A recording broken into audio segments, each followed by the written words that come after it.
Assalamualaikum warahmatullahi wabarakatuh. Kembali lagi bersama saya Farhan Rizkyova. Kali ini kita akan memasuki bab ketiga yaitu networking model.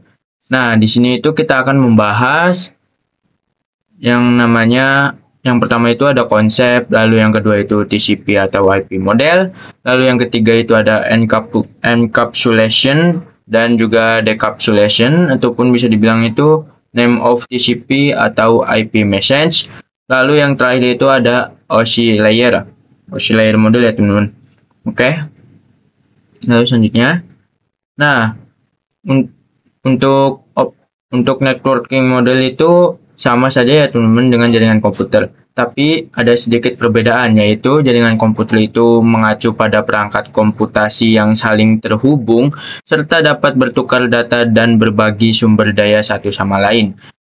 Oke, untuk jika ada yang bertanya networking model itu sama nggak sih dengan jaringan komputer? Itu jawabannya berbeda ya teman-teman. Untuk networking model itu hanya aturan saja yang mendefinisikan bagaimana kumpulan komputer agar saling berkomunikasi. Jadi di sini itu sudah dijelaskan untuk networking model dan juga jaringan komputer itu hanya aturannya saja ya teman-teman. Oke. Lalu di sini itu untuk yang ketiga itu aturan tersebut yang disebut networking model.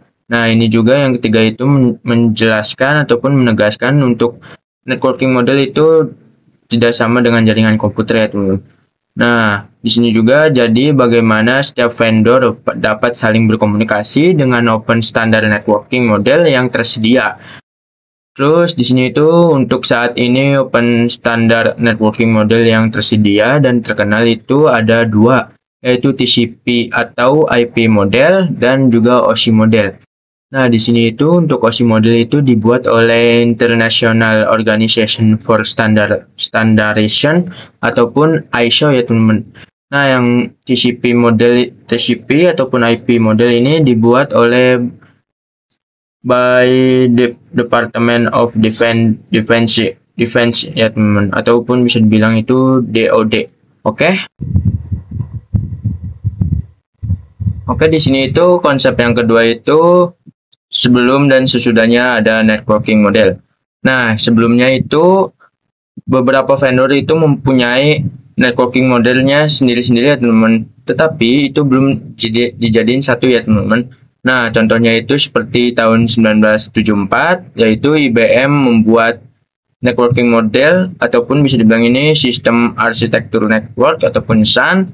Terus satu, di sini itu untuk beberapa vendor lainnya juga mempunyai networking modelnya sendiri-sendiri ya teman-teman. Nah, setelah itu, terbuatlah vendor-vendor yang bersatu menjadi networking model dan bisa saling berkomunikasi satu sama lain. Nah, contohnya di sini itu, misal vendor pertama itu di sini memakai TCP/IP. Untuk IBM kan lagi dulunya belum pakai TCP/IP, sekarang menjadi TCP/IP. Lalu vendor 2 juga mempunyai TCP/IP. Jadi setiap vendor itu bisa saling berkomunikasi satu sama lain. Tidak seperti sebelumnya teman-teman, ataupun bisa dibilang itu mempunyai vendor sendiri-sendiri dan itu belum saling berhubungan. Oke, lanjut. Nah, di sini itu ada TCP atau IP model, merupakan jenis networking yang saat ini common digunakan ya teman-teman, mendefinisikan suatu protokol agar antar komputer utama yang berbeda network bisa saling berkomunikasi. Lalu di sini juga itu untuk membantu dalam memahami setiap networking model dipecah menjadi dua bagian kecil, yaitu yang disebut layer. Nah, jadi itu networking model ini dibagi dua ya teman-teman, ada yang mempunyai layer dan juga ada yang tidak. Nah, lalu di sini itu ada lagi yaitu secara dokumentasi TCP ataupun IP model terdiri dari 4 layer. Namun penerapan dalam real networknya itu TCP model lebih mudah untuk dibagi menjadi 5. Nah, contohnya di sini itu ada TCP original, yaitu di sini itu ada beberapa komponennya, yaitu application, transport, internet, network access. Lalu di sini itu yang sudah diupdate-nya ada application, transport, internet, data link, dan physical. Oke. Nah, di sini itu selanjutnya ada yang namanya application layer. Nah, application layer juga itu berfungsi sebagai antarmuka dengan application. Nah, semisal di sini itu ada klien merequest kepada server, lalu server merespon request itu kepada klien. Oke. Contohnya itu service dari application layer seperti HTTP, lalu PVP3, SMTP, IMAP, dan SSH, dan lain-lain. Oke, untuk HTTP itu digunakan ketika kita mengatur sebuah web server. Nah, contoh lainnya seperti ini. Contoh lainnya seperti ini ya teman-teman. Semisal klien ini merequest kepada server, lalu server itu akan meresponnya secara cepat ya teman-teman. Oke, lanjut. Di sini itu ada yang namanya TCP ataupun transport layer. Nah, transport layer juga berfungsi dari transport layer ini transport layer ini memberikan application layer ataupun bisa dibilang itu transfer data. Lalu di sini juga ada transport layer, terdapat dua protokol yang sering digunakan yaitu TCP dan UDP. Nah, untuk TCP itu digunakan untuk IP karena support error checking. Nah, semisal kita mempunyai IP rusak, itu bisa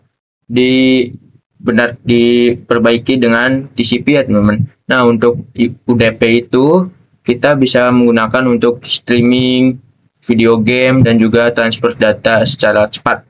Nah, contoh lainnya seperti ini. Semisal di sini itu ada kabel, nah di sini itu ada data. Semisal di sini itu data, lalu di sini TCP. Nah, di tengah-tengah ini itu UDP ya teman-teman. Nah, jadi si kabel ini akan cepat merespon untuk mengirim file secara lebih cepat ataupun video games. Oke? Nah, di sini itu ada yang namanya TCP IP networking layer ya teman-teman, network layer. Nah, hanya terdapat satu contoh yaitu IP. Lalu IP menyediakan dua fitur yang sangat penting yaitu addressing dan juga routing. Berguna itu berfungsi untuk menangani konektivitas dan pemilihan jalur. Nah, semisal di sini itu PCA dan juga PCB. Nah, PCA ini mempunyai IP address 192.168.1.1. Lalu yang PCB itu 192.168.1.2.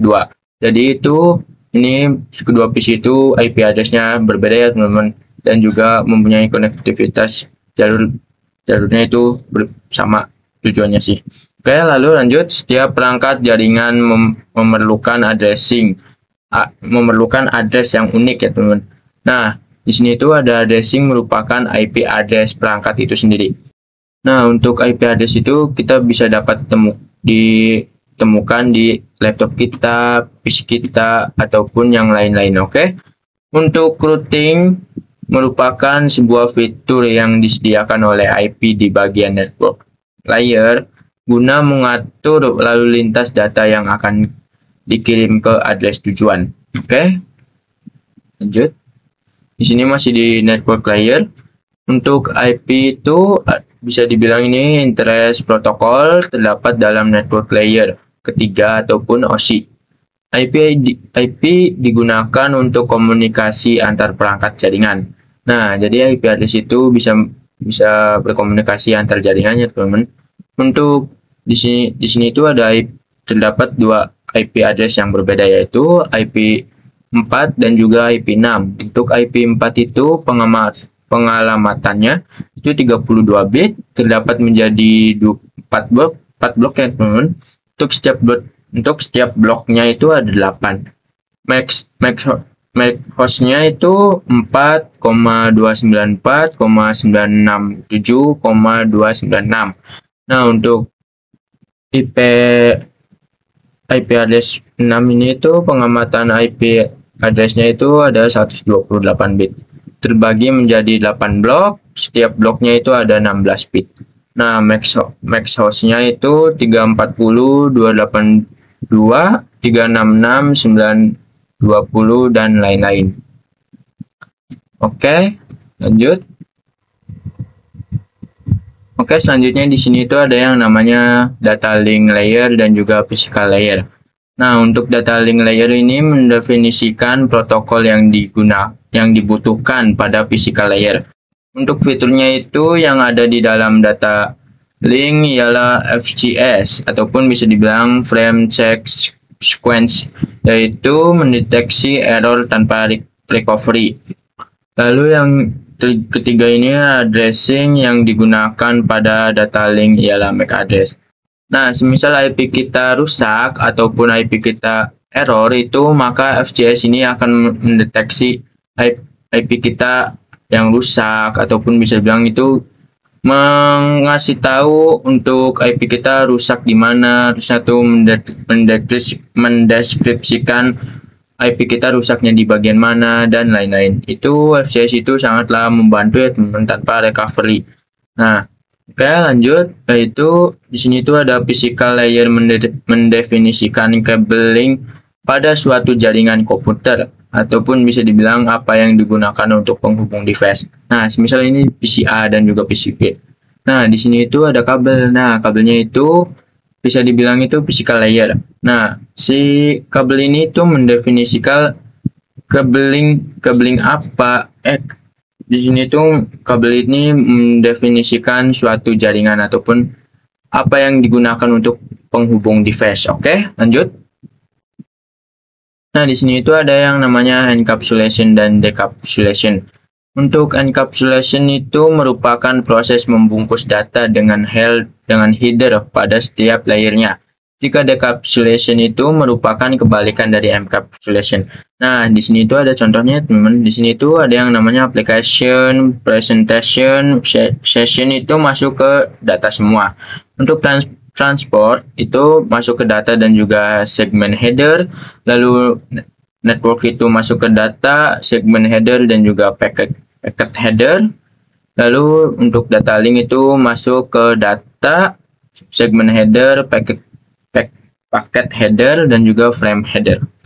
Lalu untuk physical ini itu mencakup semuanya ataupun bisa dibilang itu bits and one. Oke, sekali lagi untuk physical ini itu mencakup semuanya ataupun bisa dibilang itu bits 0 and 1. Oke, lanjut. Nah, di sini itu kita akan membahas yang namanya OSI model.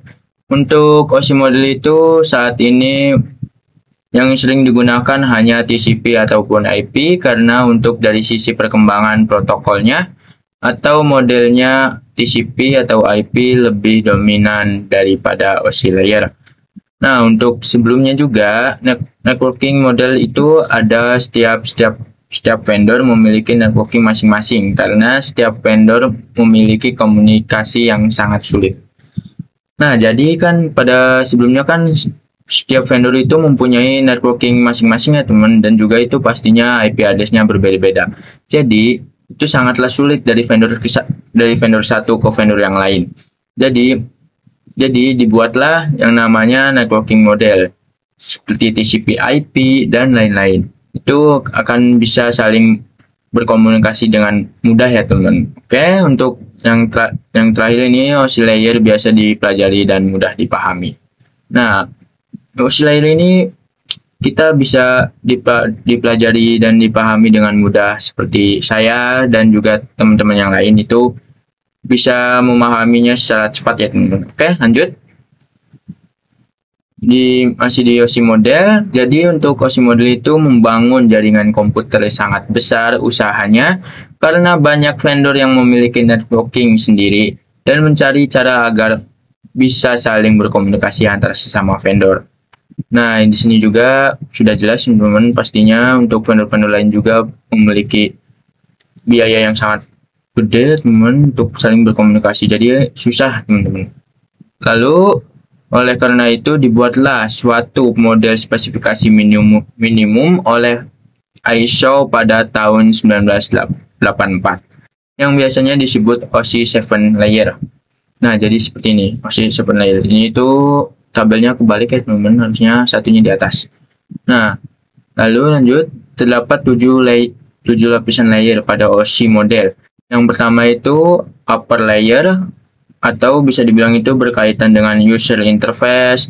data formatting, dan juga communication session.